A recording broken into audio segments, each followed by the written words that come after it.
Kecewa, satu kata untuk episode 7 Tensura season 3, yaitu adalah kecewa. Kemana rapatnya? Kok dikit banget? Kenapa rapatnya sangat sedikit? Gua sudah nyiapin jiwa dan raga gua sepenuhnya untuk menikmati detik per detik dialog di meja yang udah mulai gue cintai ini. Padahal gue juga sudah nyeduh kopi dan bikin es teh manis. Anjir, kopi sama es teh manis. Martabak sudah gue siapkan untuk 20 menit dialog episode ini. Kenapa kalian hilangkan esensi penting dalam anime ini? Kenapa? But ya langsung aja kita mulai. Parah dikit banget rapatnya. Ntar kena copyright lagi bikin lagu opening apa ya? Welcome to my channel, welcome to my channel, welcome to my channel ya.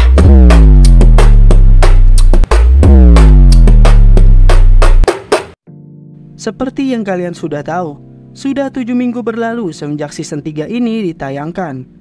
Dan sudah 7 minggu pula kita mengenal dan memahami betapa cantiknya dan indahnya meja dan kursi yang ada di masing-masing setiap negara.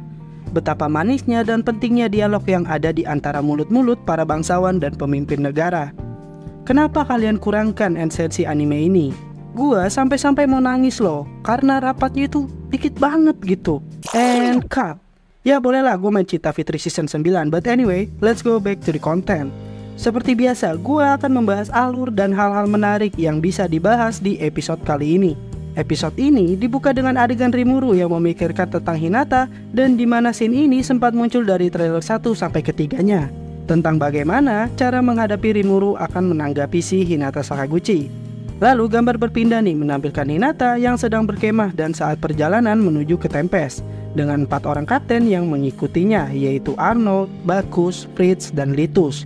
Nah, 4 orang ini adalah orang yang menang undian siapa yang akan menemani Hinata untuk meminta maaf ke Tempest.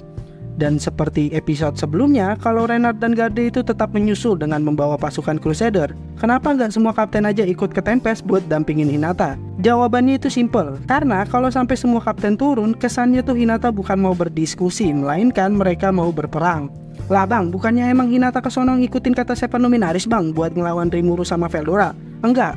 Hinata memang gak ngomong apa-apa ke Seven Luminaris perihal akan melawan atau tidaknya. Dan dia tetap dengan tujuan awalnya, yaitu untuk berdialog dan meminta maaf langsung ke Rimuru. Dan perlu diingat, semua Kapten Crusader adalah orang-orang yang mengagumi Hinata. Mereka itu tidak terlalu peduli dengan konsep keagamaan dan lain sebagainya. Kalau Hinata bilang jangan, ya pasti biasanya mereka akan setuju dengan jangan. Ya walaupun ada sedikit perbedaan pendapat, tapi ujung-ujungnya kalau Hinata bilang jangan pasti tidak akan melakukannya. Kurang lebih seperti itu. Hinata dan bawahannya tuh kaget dengan wilayah kecil Blue Moon yang sudah sangat berbeda dengan sebelumnya. Dan tidak menyangka nih dampak berdiplomasi dengan negara Tempest bisa sampai sebesar ini.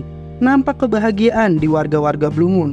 Di situ juga menampilkan anak perempuan yang gembira dengan ayah dan ibunya. Hinata yang melihat itu langsung terdiam dan menundukkan pandangannya. Kenapa bang? Jawabannya ini ada di Light Novel volume 10, yaitu saat flashback Hinata. Gue jelasin simpelnya aja. Jadi Hinata as we all know adalah orang yang disaman dari Jepang. Dahulu dia memiliki keluarga yang bisa dibilang tidak harmonis. Ayahnya adalah seorang pecandu alkohol dan sangat kasar kepada ibunya. Sedangkan ibunya adalah penganut aliran agama yang sangat taat. Karena Hinata sudah sangat muak dengan tingkah laku kedua orang tuanya, Hinata tuh membunuh keduanya. Kurang lebih seperti itu. Oke, bisa dibilang Hinata ini merasa iri dan menyesal dengan perbuatannya di masa lalu. Di situ, bawahan Hinata juga merasa asing dengan sebuah toko yang tulisannya tidak dimengerti. Ya, itu adalah toko ramen yang ditulis dengan katakana Jepang yang bertuliskan ramen. Hinata yang sangat terkejut langsung buru-buru masuk dan memilih untuk makan di toko tersebut. Hinata juga tidak menyangka kalau Rimuru sampai memperkenalkan banyak budaya dan makanan ke dunia ini. Para bawahan Hinata yang tidak tahu sama sekali tentang makanan ini merasa kalau makanan ini sangat enak dan baru kali ini ada makanan yang diolah dengan sangat baik. Dan mereka pun makan siang dengan semangat. Nah, gua itu sebenarnya nunggu-nunggu satu orang yang gua kira bakal muncul di episode kali ini, yaitu adalah Kaoru Yoshida. Dia adalah seorang koki dari Jepang yang disummon oleh pihak Ingrassia. Singkat cerita, karena dia memang pada dasarnya suka memasak, dia memutuskan untuk menekuni kesukaannya di dunia lain ini dan membuka sebuah restoran Jepang. Shuna nanti bakal merekrut dia untuk bekerja sama dengan Tempest. Dan ternyata karakter ini tidak muncul, tapi ya seharusnya sih memang tidak muncul ya, karena dia tuh nanti munculnya bakal ada di festival. Ya semoga aja nih karakter ini nggak kena pangkas ya. Masa Rapat aja nggak dipangkas, masa karakter lain dipangkas, ya kan ya? Ya Yon ya.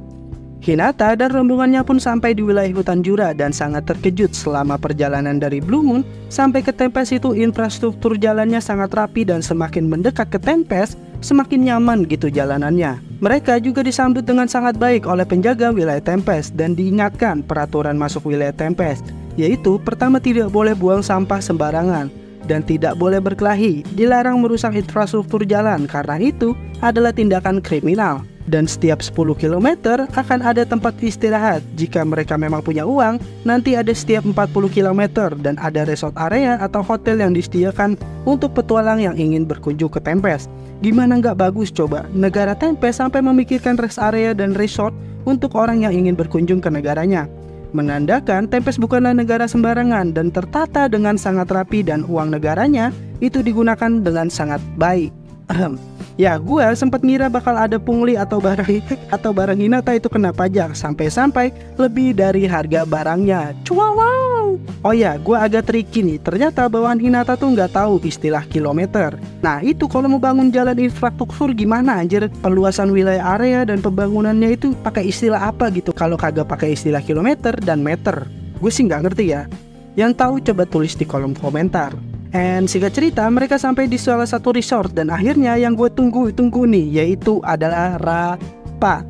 Berasa udah setahun lamanya gue nggak melihat adegan ini. Ya intinya simpel lah, mempertanyakan apa Rimuru benar-benar ingin hidup berdampingan dengan manusia dan tidak memusuhinya, dan Rapat pun udah itu doang. Scene pun berpindah nih ke Renard dan Garde dengan pasukan Crusader yang sudah sampai di Tempest dan mempersiapkan pengepungan dari 4 sisi. Oh ya, Renard itu kemakan omongan Seven Luminaries bahwa lu harus jadi MC Shonen dan membuktikan kalau lu bisa mengalahkan Rimuru. Udah lu santai aja, dia mah bocil bacot doang yang suka recall walaupun cuma asis. Aslinya mah dia noob banget itu Nard. Veldora juga bohongan itu, aslinya mah ya elah cuma buruan bersayap doang. Nah karena si Renard kemakan omongan Seven Luminaries, akhirnya dia resmi menjadi MC Shonen yang siap melawan Rimuru Tempest. Oh ya, di situ juga disebutin kalau Hinata bekerja sama dengan Raja Iblis Valentine. Nah di sini maksudnya adalah Roy Valentine ya. Seven Luminaries belum tahu kalau Roy itu sudah mati. Jadi identitas Luminas sebagai Raja Iblis itu memang cuma Louis dan Hinata doang yang tahu. Dan Seven Luminaries tahunya tuh kalau Luminas adalah Tuhan mereka. Balik nih ke MC Shonen. Sang MC ternyata diserang oleh pasukan Yomigaeri dan akhirnya pertarungan pun dimulai. Parah sih, actionnya tuh kecepetan muncul gitu. Seharusnya Rapatnya dulu banyakin baru actionnya. Para pasukan Crusader yang sangat kewalahan karena lawannya itu sudah ditebas berkali-kali, tapi tetap bangkit dan menyerang kembali seperti tidak terjadi apa-apa. Dan satu persatu para pasukan Crusader pun jatuh tertidur. Oke, ini gue bahas sedikit ya. Jadi di pembahasan sebelumnya gue sempat bilang tuh kalau seharusnya Rapatnya tuh membahas masalah bagaimana menghadapi pasukan Crusader tanpa membunuhnya dan memilih untuk menggunakan racun. Ya, mereka itu semua tertidur karena racun. Dan mereka dilarang untuk membunuh pasukan Crusader, makanya serangan mereka tuh rata-rata adalah sayatan. Hinata yang masih berjalan menuju Tempest mendapatkan transmisi dari Nicholas kalau Rook Junius ternyata terlibat dalam insiden Falmouth.